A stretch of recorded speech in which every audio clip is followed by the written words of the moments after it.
Shubor nakaslem jong unong san Hima.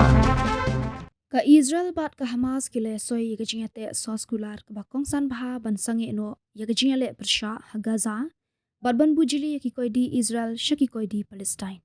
Kani gajing job kawan hadian ki benai jong gajinga keren Ïasuk ka bajur baha ka bala pensuk dagi nong pen Ïasuk jong ka Egypt bat Qatar da gajing kershan jong kari Amerika.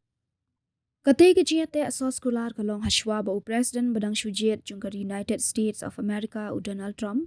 Unsa Bamsmai haka arpau tarik menta ubnai kala lingkot 8,000%.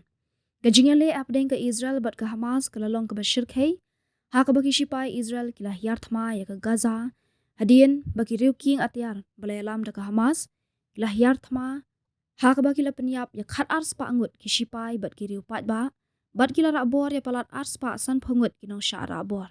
Gajingyap jong ki brio kala long ka bashir khay haka ba palat 100,000 ngut ki brio kila yap badagi hajar ngut kila petwir.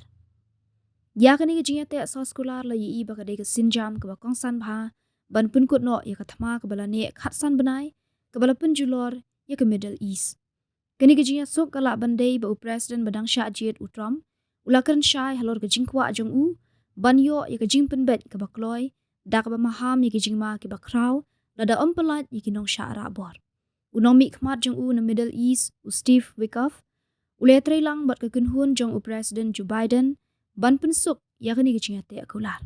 Ha Israel ka jingwan phai biang jong ginong sya rabor la khmi lenti bakan penjam ya ka jingbitar jong ki pat ba persya ya u Benjamin Netanyahu u menteri rang ba adu bat ka sarkar jong u ki belamat ya ka jing sya kan tho halor ka jing thot nadu ba sya hyar thma ha ka hanyo tarik risau chisnam tam menshwa.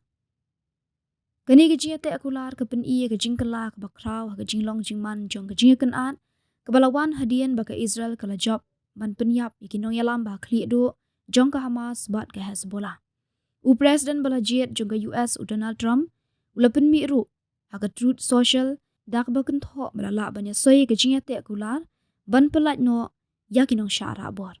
Ngidon gajinga te na ka benta kinong sya rabor Middle East ansa pelat no syan yaki Kublai shibon ulaong haka post jong u haka Truth Social jong u.